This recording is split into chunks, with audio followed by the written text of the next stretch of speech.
I knew he was hiding something, but I never imagined it would be unveiled right in the middle of our daughter's graduation party, surrounded by champagne flutes, polite applause, and the familiar faces I once considered family.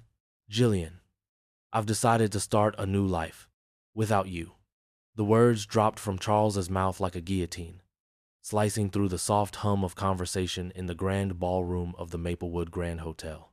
Instead of raising a toast to Emily like he promised, my husband of 30 years stood there with a half smile and a full glass of wine, making his exit speech in front of 50 people, many of whom had watched us grow old together. Every head turned to me, bracing for the drama, tears, yelling, maybe even a shattered glass or a storm-out scene. But instead, I simply smiled and said what no one, especially Charles, expected. Thank you. At least today you were honest. My name is Jillian Rosewood. I'm 56. I've been the silent backbone of this family for 3 decades, the devoted wife who paused her dreams of running a law firm to help Charles recover from 3 failed startups and 4 midlife reinventions, and the steady mother who raised Emily with grace and grit. Emily, who sat beside me now in her graduation cap and lipstick-smudged smile, frozen in horror at her father's sudden announcement. And me? Just 3 days ago, I received my biopsy results. A malignant tumor, stage 2 lung cancer. While Charles was planning his grand escape, I was quietly facing something far more final than divorce. But I didn't scream. I didn't cry. Instead, I reached into my leather handbag, the one my mother passed down to me, and pulled out a sealed amber envelope. I placed it gently next to Charles's untouched dessert plate. "What's this?" he asked, brows tightening in confusion. "Something for later," I replied, my voice even, my hands steady. "Today is still about Emily." I kissed my daughter on the forehead, whispered, "I'm so proud of you," and turned to leave the ballroom with my head high and my chest burning, not just from the heat of the Georgia summer waiting outside, but from the truth I had been carrying alone. You see, Charles didn't know I had been preparing for this moment for months. Every document, every bank statement, every little breadcrumb of betrayal was already accounted for. What he thought was his dramatic moment of power was, in fact, the first step in his downfall. For most of my adult life, I played the role of the steadfast partner, the one who stayed, who held the line, who believed that love, above all else, meant showing up when the storms came. Charles was always the dreamer, the one with grand ideas and half-finished plans, and I was the gravity that kept our family grounded while he floated in and out of ventures, identities, and crises. When we married, I was already a rising associate at a respected legal firm in Charlotte.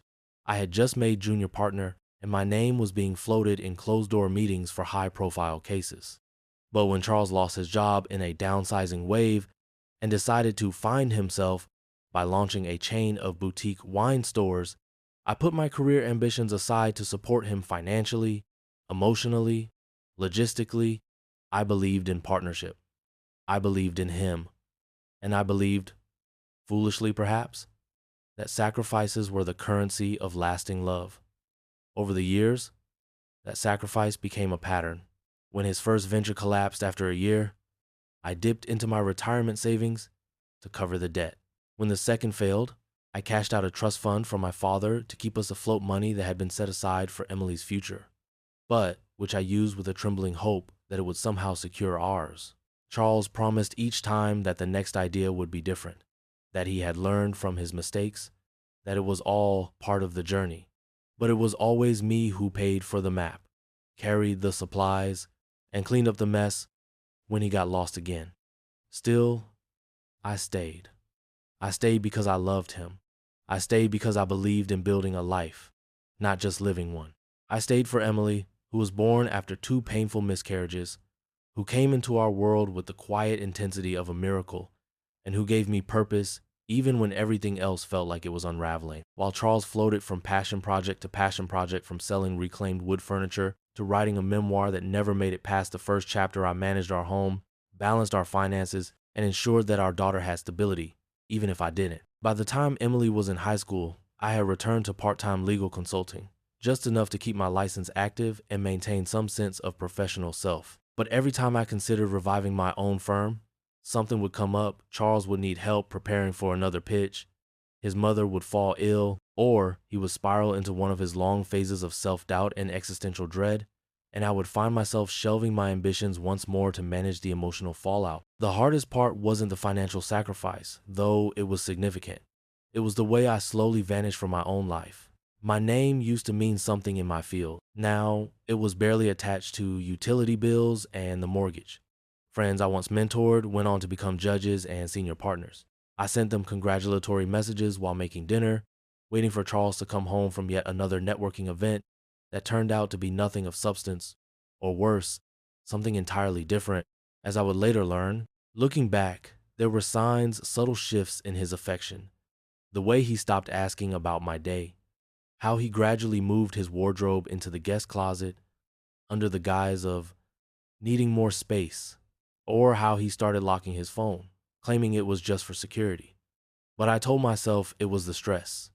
That middle age made men restless, that I needed to hold steady until he found his way back. Because that's what love does, right? It waits, it forgives, it endures. But the truth is, I had become invisible. Not in the tragic, poetic way they write about in novels, but in the slow erosion of being taken for granted, of having your presence assumed, your support expected, and your absence unimaginable only because you never allowed it to exist. And then, just as I was beginning to sense that something darker was unfolding behind the curtain of his distance, life dealt me a crueler hand. The diagnosis. I was alone when the doctor called. Stage 2 non-small cell carcinoma. A tumor nestled in my left lung, quiet and insidious. We caught it early, he said, but we need to act fast. I remember sitting in my car in the hospital parking garage, staring at the steering wheel, unable to process what was heavier, the weight of the diagnosis or the crushing realization that I couldn't lean on the one person who was supposed to be my partner. I didn't tell Charles. Not then. Something inside me, maybe intuition, maybe wisdom hard-earned over decades of being second whispered, that he didn't deserve to be the first to know. So instead, I told no one. I went to my follow-ups alone. I reviewed treatment plans in silence, and I began preparing not just for cancer, but for war. Because when someone you've given your life to decides to discard you at your most vulnerable, you don't just mourn, you ignite. You remember everything, every paper you signed, every account you managed, every clause buried in a prenuptial agreement that he insisted on 2 weeks before the wedding, back when I still had more family money than he did and he feared losing what little he had. You remember. And you begin. It started with something small, a transaction for $412.67 to a jewelry store I'd never heard of, buried among the usual household expenses on our shared credit card.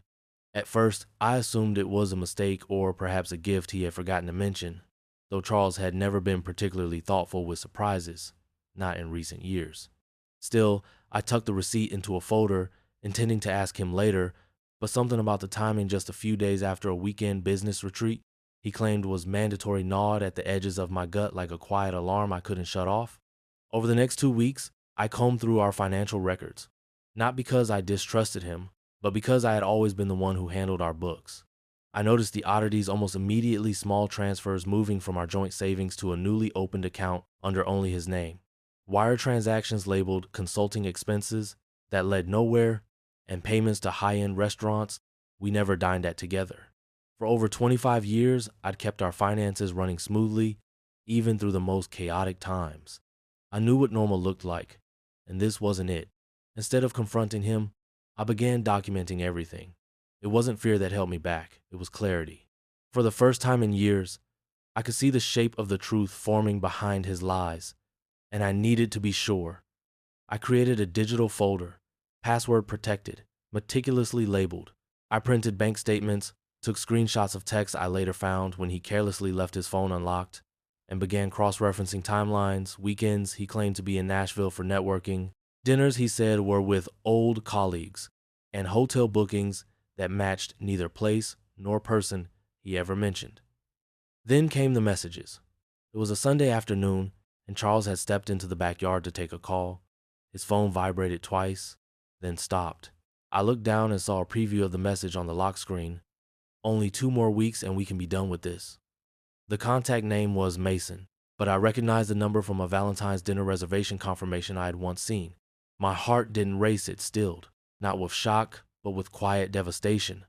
The kind that comes when your worst suspicion isn't just confirmed, it's articulated. Her name was Celine. She was 38, a marketing director for a startup Charles had briefly consulted for. Blonde, ambitious, and, according to the text, utterly smitten with the man who had spent decades telling me he wasn't the cheating type. Their messages were neither passionate nor poetic. They were practical, calculating, full of logistics about shared bank accounts, apartments in Charleston, and how to best handle the graduation weekend without creating too much noise. It was all so transactional, as if dismantling our marriage was just a necessary item on their to-do list. What broke me wasn't just the affair, it was the realization that others knew. Mutual friends, people who had stood beside us at our wedding, who had toasted our anniversaries and visited during Emily's birthdays, were texting Celine behind my back, praising her for being patient, while Charles figured things out. I saw photos on social media, subtle but damning, of dinners I was never invited to, of Charles's arm around her waist while smiling next to couples I thought were our allies. It wasn't just betrayal, it was exile. I stopped answering calls unless they came from Emily or my doctor. I began walking every evening, long, silent walks through our neighborhood in Oakwood Ridge, where families decorated their porches and waved politely but never asked real questions. I didn't cry, not outwardly. I journaled at night, sometimes until dawn, filling pages not with rage, but with resolve. I started visiting the courthouse on my lunch breaks, researching property laws, marital asset division, and most importantly, digging out the prenuptial agreement we signed 30 years ago, a document Charles had all but forgotten, but which I had kept in a safety deposit box under my mother's name. I found what I needed in Section 11, a fidelity clause, enforceable without expiration, and written by a firm that has since closed but whose language was airtight. Ironically, Charles had insisted on the agreement when we married, citing his unpredictable career path and wanting to protect his earnings in case things went south. I had signed it without hesitation, more concerned with planning our honeymoon than the fine print. Now, that forgotten clause will become the cornerstone of everything. I wasn't afraid of losing the house or the money. What haunted me was the idea of disappearing quietly, of letting him define the end of our story. But I knew better. I knew that survival was not just about enduring pain, but about what you do with it. I began seeing a lawyer, Philip, a gentle but sharp former prosecutor who handled high-asset divorce cases. We met discreetly on Thursday mornings in a quiet office above a bakery downtown. I handed him everything, the texts, the statements, the prenup, and watched his expression shift from concern to admiration. "You've built a bulletproof case," he said after our third meeting. I nodded, though it wasn't pride, I felt it was mourning. Mourning the years I had given to a man who couldn't even tell me the truth, not when I was sacrificing my future, my health, and my peace just to hold our family together. The isolation during those weeks was total. I didn't tell Emily, not yet. She was preparing for finals and graduation, and I refused to taint her final semester with my unraveling marriage. I bore the silence alone, going to chemotherapy consultations in the morning, prepping dinners in the evening, smiling at Charles across the table while knowing exactly how many lies he was hiding behind his fork and knife. Sometimes I'd sit in our shared living room late at night, when the house was dark and Charles was asleep in the guest room he claimed was for his back issues. I'd look around at the walls we had painted together, the books we bought on vacation, the couch we picked out after Emily was born. Everything was still in its place except the truth. And that was about to change. I waited until the morning of Emily's graduation to file the papers, not because I wanted to ruin the day, but because I knew Charles was planning to make his move just hours later, under the illusion that I was still in the dark. But I wasn't. I had known everything for weeks. And what he didn't realize was that while he was preparing his grand departure, I was orchestrating something far more permanent. That morning, as the sun filtered gently through the blinds of our kitchen, I brewed coffee like I always did, measured and careful, while Charles breezed through the house humming a tune I didn't recognize. His phone buzzed on the counter. I caught a glimpse of the screen, Celine again, reminding him about the keys and to stick to the timing. He smiled absently, not noticing the way my eyes lingered on him, not recognizing that I had already frozen 2 of our joint accounts, retained legal counsel, and placed every piece of documentation into a motion waiting at the county clerk's office. I had spent nights collecting proof, not just of his affair, but of the financial sabotage he had carefully and arrogantly crafted over the past year. While he took Celine to private tastings at Ridgeview Vineyards and looked at beachfront condos in Hilton Point, I was reviewing transaction logs and speaking in whispered tones with forensic accountants. Every dollar shifted without my consent was logged, every email trail printed and stored. The man who once couldn't remember our mortgage due date had somehow found the energy to orchestrate a months-long siphoning of our shared life, and he thought I wouldn't notice. But the worst revelation came not from numbers, but from words. In a voice recording I retrieved from our home security system, which Charles had always assumed only recorded video, he was speaking to Celine late one evening in the living room, unaware that every syllable was being captured and stored in a cloud folder I checked weekly. His voice was calm, even amused, as he told her, "She'll never see it coming. Jillian's the kind of woman who would rather die than make a scene." Then he laughed, a hollow, smug sound I barely recognized, and added, "The prenup won't matter. It's ancient. She doesn't have the stomach for a real fight." That was the moment something shifted in me. It wasn't the affair, or even the theft, that broke the last thread of empathy I had left for him. It was the casual way he erased me from his future. As if I were a forgotten chapter, an inconvenient detail to be edited out of his story. He spoke of me not with guilt or sorrow, but with condescension. As though I were a tired employee he intended to quietly let go after years of underpaid loyalty. But he was wrong, not just about my stomach for the fight, but about the prenup.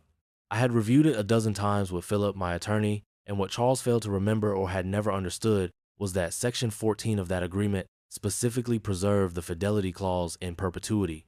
It had no expiration date, no conditional wording. It was as binding today as it had been 3 decades ago. And because I had documented every indiscretion, every hidden purchase, and every breach of trust, that document now had teeth. By the time we arrived at the graduation luncheon, everything was in motion. The papers had been filed, the financial institutions had been notified, and a court officer had been instructed to serve Charles with the official filing later that afternoon.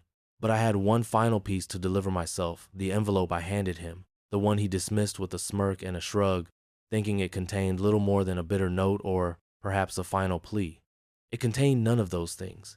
It was, in fact, the cornerstone of his undoing a signed affidavit from my legal team, a list of documented violations of the marital agreement, and a notification of a temporary freeze on all major assets until the hearing. Included were screenshots of his own texts, printouts of Celine's wire transfers, and a single line, bolded and underlined, from the prenup. Any proven act of infidelity will result in immediate forfeiture of joint marital assets by the violating party. As I walked away from that ballroom calm, composed, and silently boiling with resolve, Charles followed, confused at first, then frantic. His voice, which had been so controlled inside the restaurant, cracked as he chased me down the sidewalk. "Jillian, what the hell is this? What have you done?" I didn't stop. I didn't even look back. The air outside was warm, almost heavy, but it felt cleaner than anything I'd breathed in years. I walked not as a woman betrayed, but as one reborn, scarred, yes, but no longer blinded. What Charles didn't know then, and what he would soon find out, was that I had chosen this moment not just to end our marriage, but to reclaim my life. And while he had spent the past year building an escape plan, I had spent it building a case one designed not to humiliate him, but to dismantle the false world he had constructed, brick by brick. And I wasn't done yet. After the graduation luncheon, I didn't return to the hotel with the rest of the guests. Instead, I drove straight home to the house on Briarcrest Lane, the one Charles had already promised to Celine in a series of romantic text messages he thought I'd never see. According to her, they were planning to redesign the living room, repaint the kitchen, and finally get rid of that dated china cabinet, the same cabinet that once belonged to my grandmother, the one Charles swore he loved because it reminded him of simpler, more grounded times.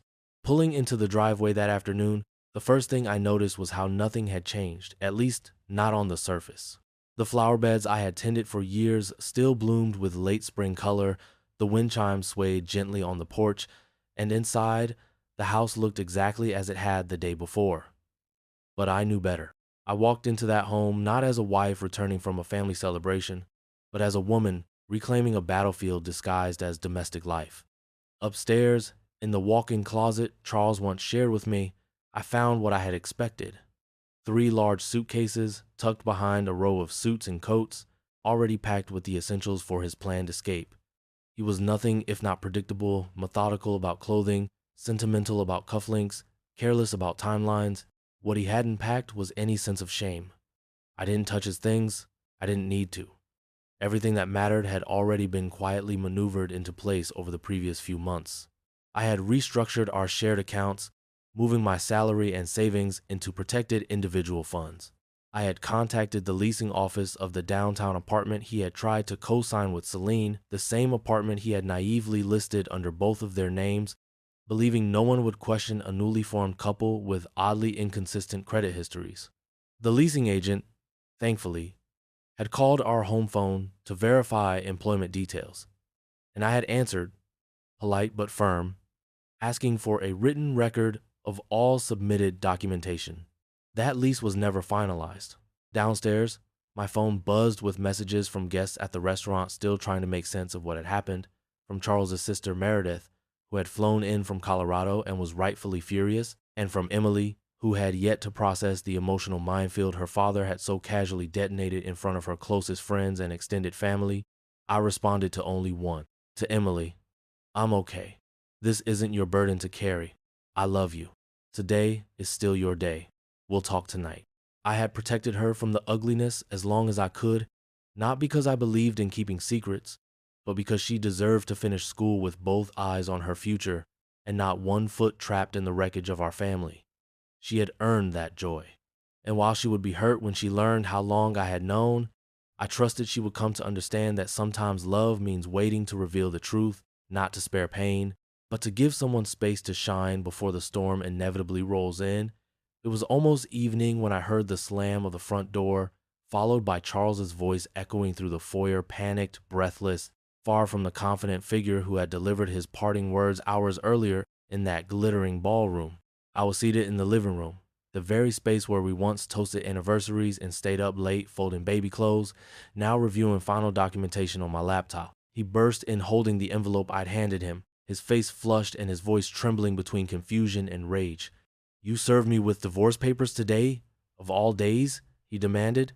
I thought it aligned nicely with your plans, I replied, closing my laptop calmly. You wanted to start a new life. I'm simply helping you transition into it. You had no right. I had every right. I interrupted, my tone even but resolute.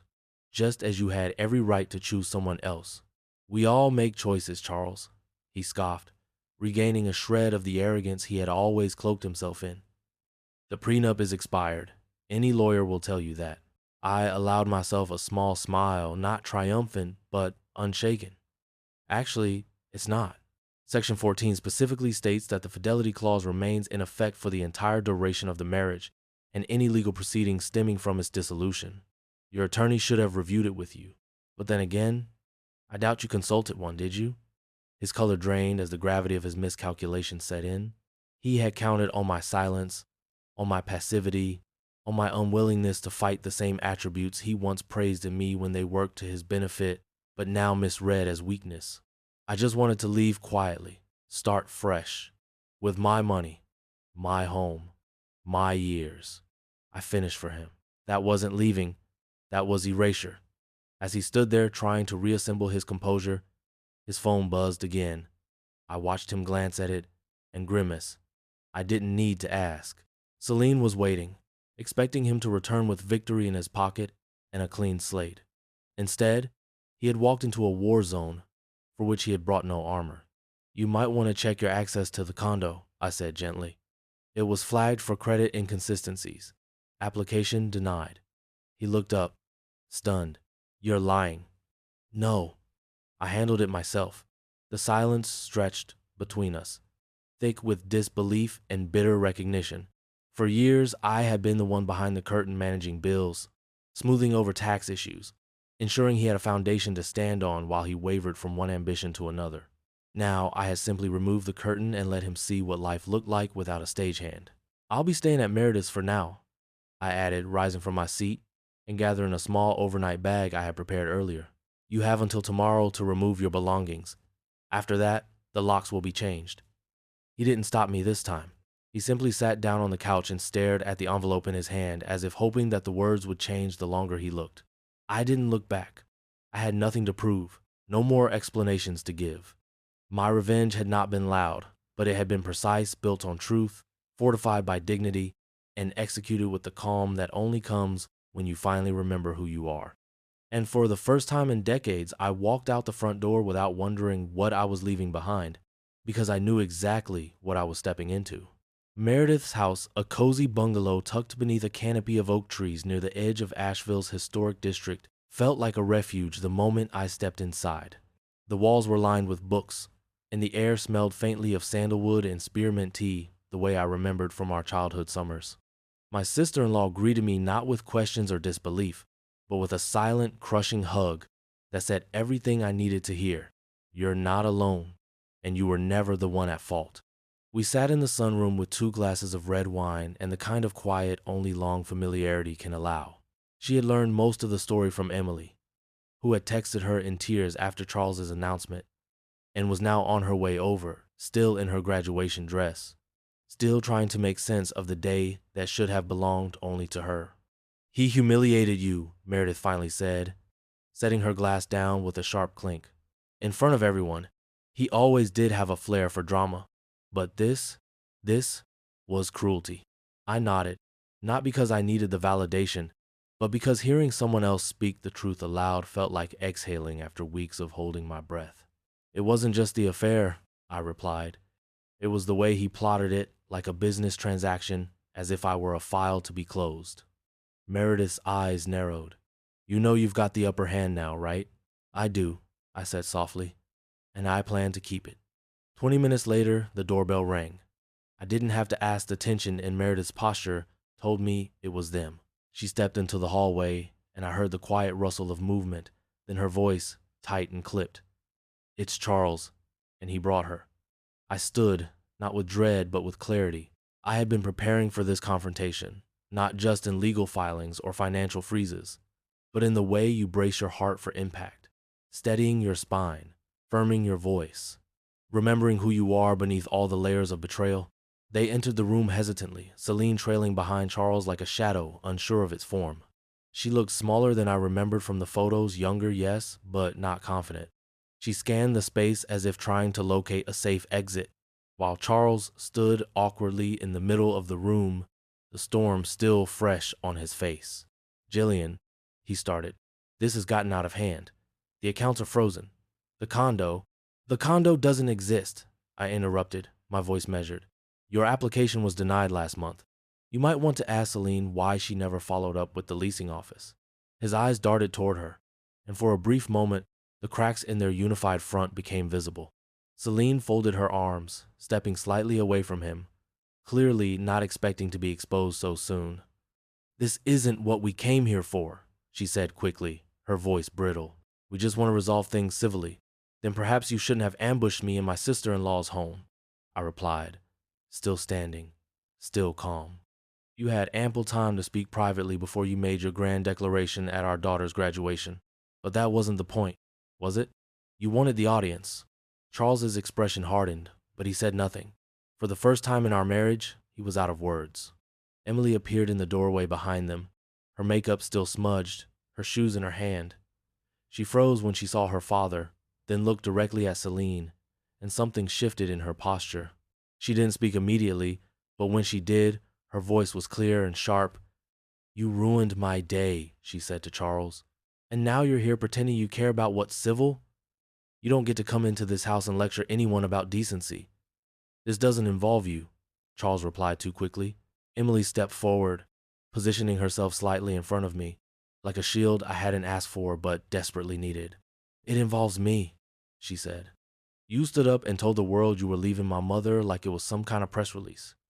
And the worst part is you didn't even have the courage to tell her first. You planned it. You timed it." "I made a mistake," he began, but Meredith cut him off from the corner of the room.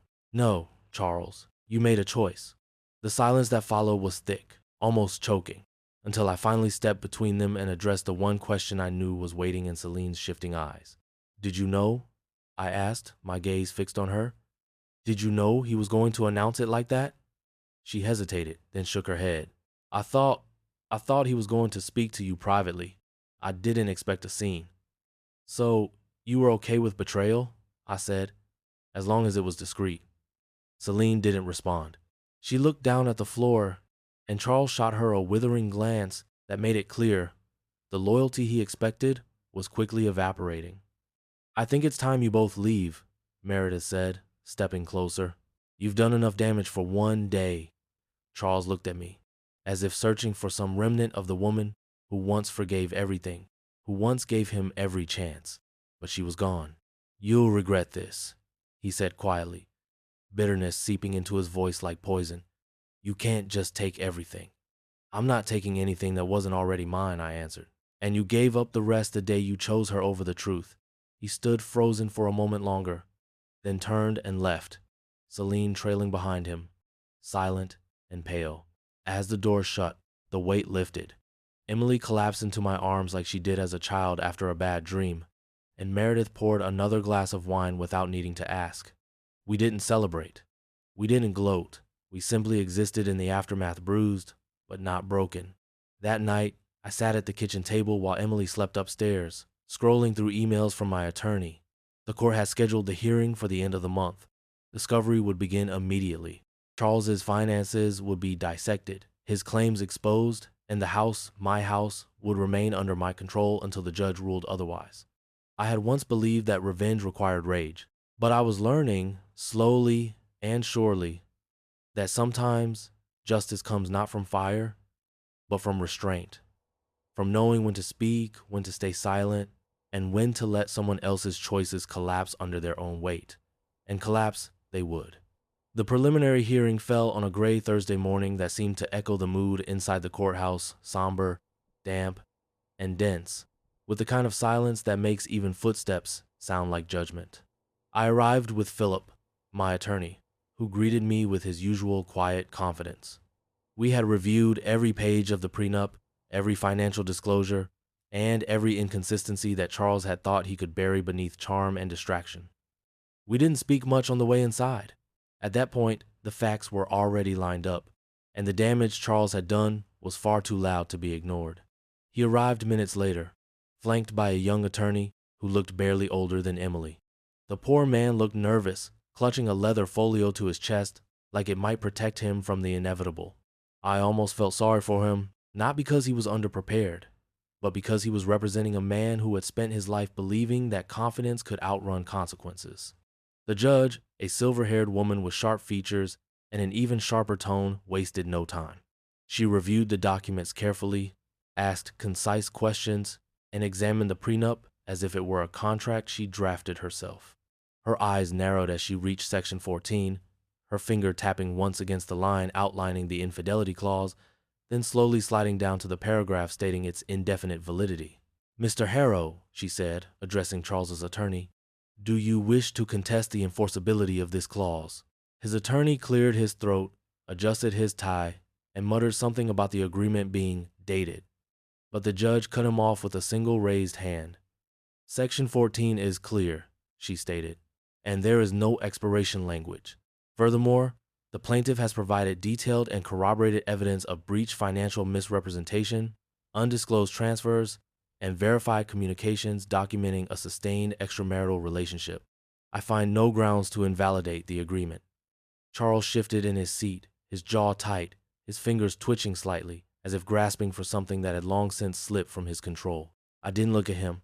I kept my eyes on the judge, my posture steady, my breath even.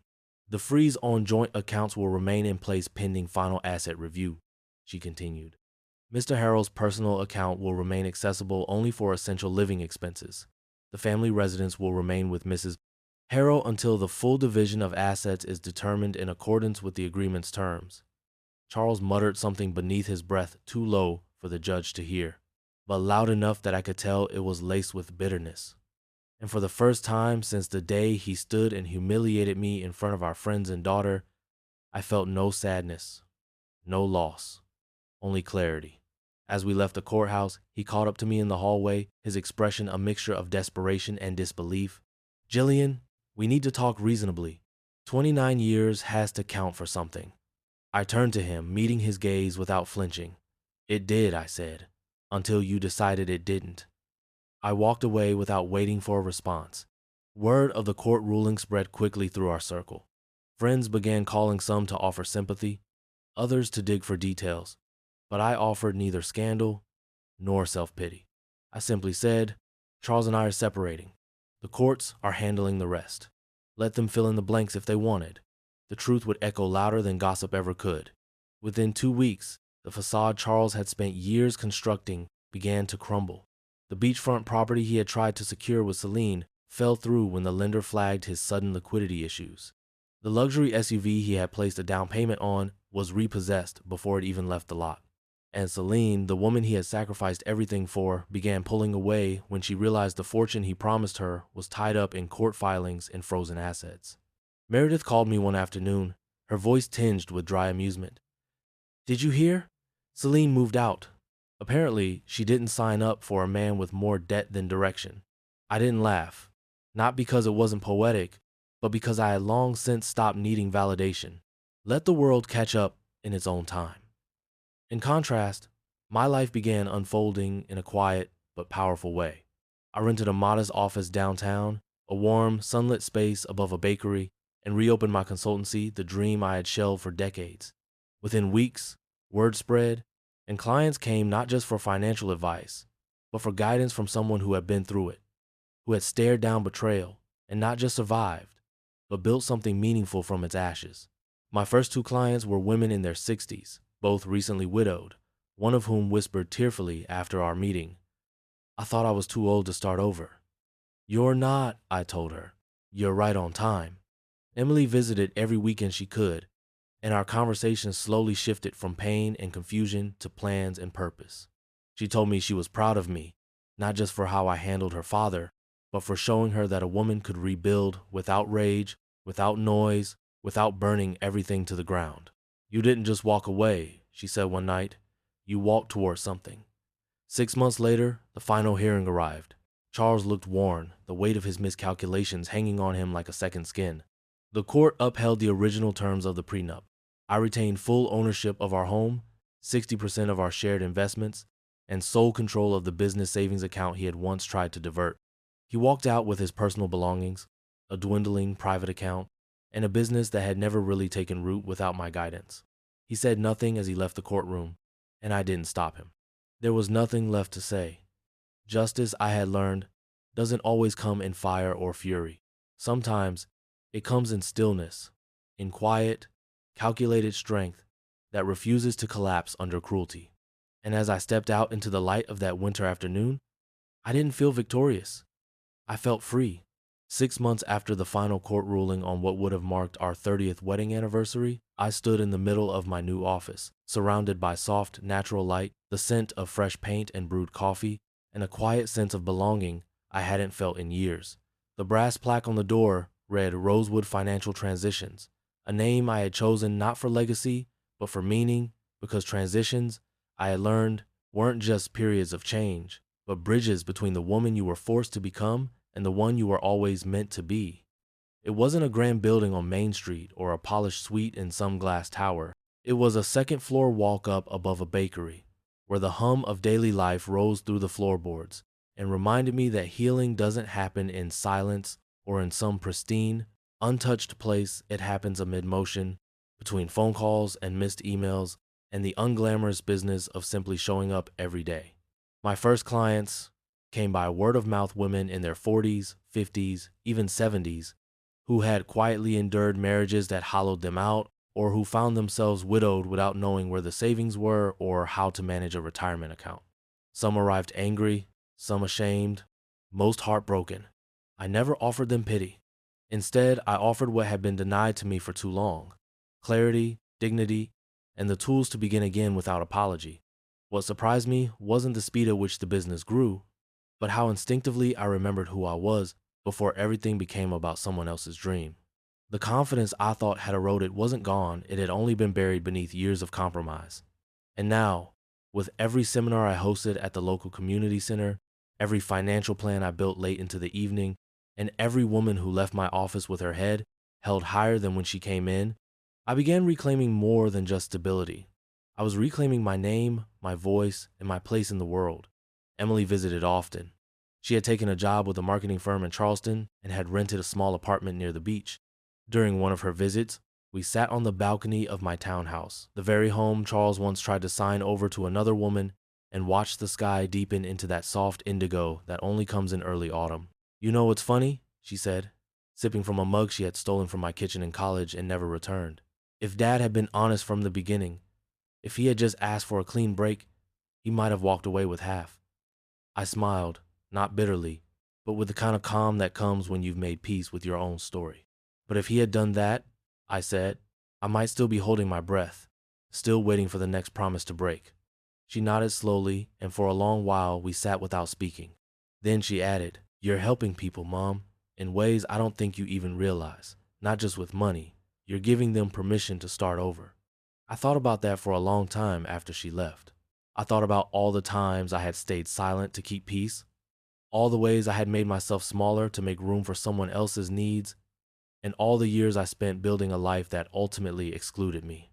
But I also thought about the morning I handed Charles that envelope, the weight of it in my hand, the precision behind its timing, and how that single act, made in stillness, had not just ended something, but opened a door I hadn't even known was there. My health had stabilized by then. The treatment had gone better than expected, and my oncologist, a no-nonsense woman with kind eyes, told me during our last appointment that she had never seen someone manage chemotherapy with such focus and grit. I told her I hadn't had a choice. The cancer, in many ways, had been the quiet reminder I needed that life was urgent, and that my time was worth protecting just as fiercely as my dignity. Sometimes, when I'm alone at night and the office is quiet, I reread the first journal entry I wrote after discovering the betrayal. I keep it in my drawer, not as a wound to reopen, but as a marker of where the fire began. It says simply, "He thinks I won't fight, but he forgot who built the life he's walking away from." In the end, I didn't need to destroy him. I just needed to rebuild me, and I did. Sometimes people ask me whether I ever forgave Charles, not in the legal sense, not in terms of money or property, but truly, emotionally. They want to know if the betrayal still lingers like smoke in the walls, if the sound of his name still tightens something in my chest, or if I still have days where I wonder whether things could have been salvaged. And the truth is, healing doesn't arrive all at once. It isn't a clean break or a final signature. It's a long, winding road with detours you never planned and moments when you're forced to confront versions of yourself you once buried to keep someone else whole. I don't think forgiveness always has to mean reconciliation. For me, it meant letting go of the need for Charles to understand the damage he caused, because whether he ever sees it or not, I am no longer defined by it. What he destroyed gave me space to rebuild something far stronger. His absence, once terrifying, became the silence I needed to hear my own voice again. There are still quiet days when I pass by a place we once visited together, or hear a song we used to dance to in the kitchen, and I feel that familiar ache, not because I want him back, but because I mourn the life I thought we were building. The dream wasn't fake, but the foundation had cracks I chose not to see. Now, I see them all clearly, and clarity, I've learned, is its own kind of peace. As for Celine, last I heard she moved to Denver, started a new job, and was seen dating someone closer to her age, someone with fewer secrets, I imagine. And Charles, word travels. The business folded after losing its main investor, a man who withdrew support after discovering Charles had concealed several pending lawsuits. Friends who once toasted him at fundraisers and backyard barbecues now avoid his calls. He's not hated. He's just absent. Forgotten not with cruelty, but with indifference, which, I suspect, cuts deeper than scorn.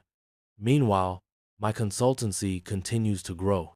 Last month, we launched a free community program for women navigating divorce after age 50. We don't advertise it with fanfare or inspirational quotes.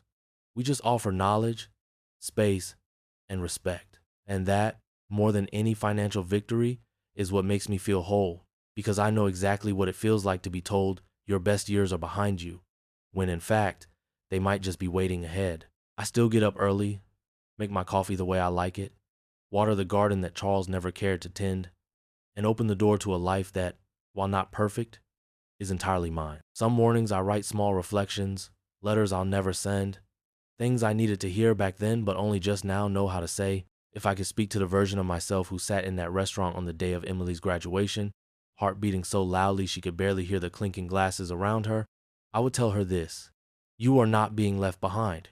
You are being set free. And if you, listening to this, are in a chapter of your life where everything feels like it's falling apart, where betrayal has stolen your breath, and grief feels louder than hope, I need you to know endings are not always ruin. Sometimes they are the beginning of the most honest part of your life. You don't need to set fire to the past to move forward. You just need to believe that what was meant to destroy you might actually be clearing the way for what was meant to save you. If this story moved something in you, if it reminded you of your worth, your strength, or your right to start over, I hope you'll stay with us. Subscribe for more real, soul-deep stories of healing, justice, and quiet triumph. Your story is not over. It might just be beginning.